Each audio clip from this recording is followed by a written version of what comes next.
Welcome to the second part of the brief guideline aimed at helping you decide if management consulting is for you or not. Given that nowadays everyone has quite hectic schedules and experiences lack of time, these videos are designed to be as short as possible and on the point. If you haven't yet, I would encourage you to check out part 1, where I cover 10 quick decision-making criteria. In this video, we will look into a typical consulting project to give you a better idea of what type of work you will do. Before we start, a quick caveat. This guideline is not focused on case interview prep, but to help candidates make an educated decision on whether they should apply for a consulting job or not. To get links to the case prep materials, feel free to email me and I will be more than happy to assist you. As a consultant, you will work on projects. You might join a project to design a 3-year growth strategy for some corporation, or help them reduce manufacturing costs, or work on a long-term disaster recovery planning for local government, etc. Today, you might work on a market entry strategy in Chicago, and in 2 months, you might join a project in Houston to work on a post-merger integration. And a month after that, you might stay local and do a strategic project to help your client understand how digital might disrupt their industry over the next 5 years. You will do that across a variety of industries. Quite often, consultants work on 4 or 5 different industries per year. Projects have different length and might last from 2 weeks, for example, on a due diligence project, up to 6 months and more, for example, on an implementation project.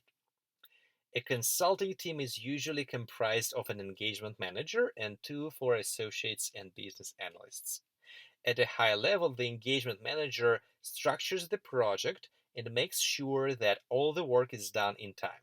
Associates and business analysts typically have their own work streams within which they conduct analysis and prepare deliverables. Partners and associate principals spend some time with the team during the week, mostly to discuss the progress and slide deck. Your performance on each project will be assessed by your manager, associate principal, and partner. And as mentioned before, every time you have a new project, your team will be different. All right, here's an example of a real consulting project. The client is a truck driver staffing company that provides truck drivers to cargo delivery companies and private fleet companies like Amazon. The management of the company has realized that self-driving technologies are experiencing an explosive development. There are already successful experiments when fully automatized trucks delivered beer and other products across the country. The management is afraid that in 10-15 years, they will be out of the business as the demand for truck drivers will shrink radically. They have hired you to advise them what to do. You are on the project with one engagement manager and 2 other associates.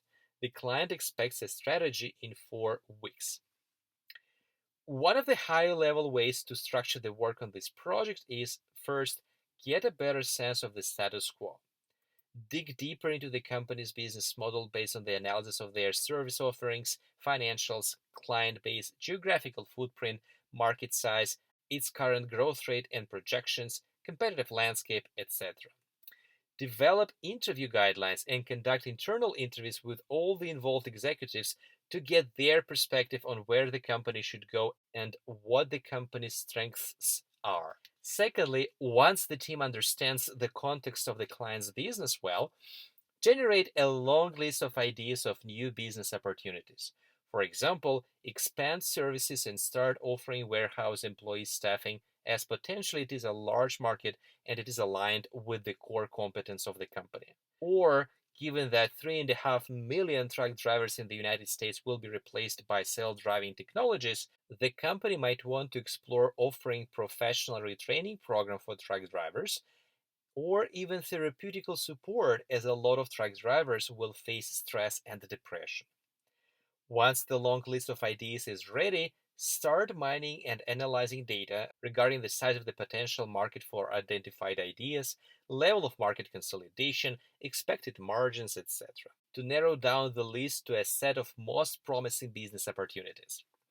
Thirdly, Double-click on the developed short list of ideas and do an in-depth market research and talk to the domain experts for each of the prioritized business opportunities. Surely, you also want to keep the client in the loop and get aligned on all the major milestones of the project. At the end of week 4, during the final presentation, the team goes through the results of deep dives on all the most promising business opportunities and provide their recommendations on which ideas the client should focus on and include in their 5-year strategy.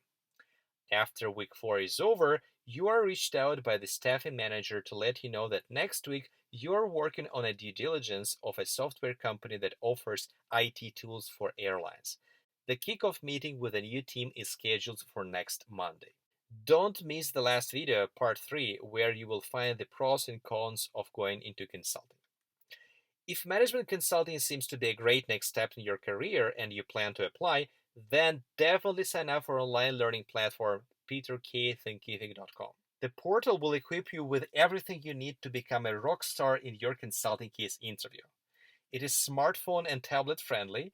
You will learn the best practices of casing through online classes, test your knowledge through quizzes, do drill exercises to boost your casing competencies, get access to recent real cases from top consulting firms, and much more.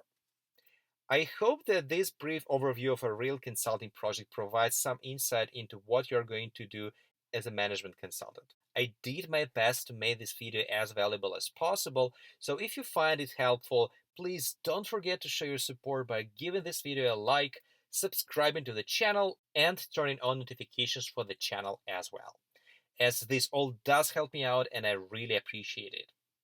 If you have any questions, do not hesitate to email me. It would be my pleasure to help. Thank you so much, everyone, and I will see you next time.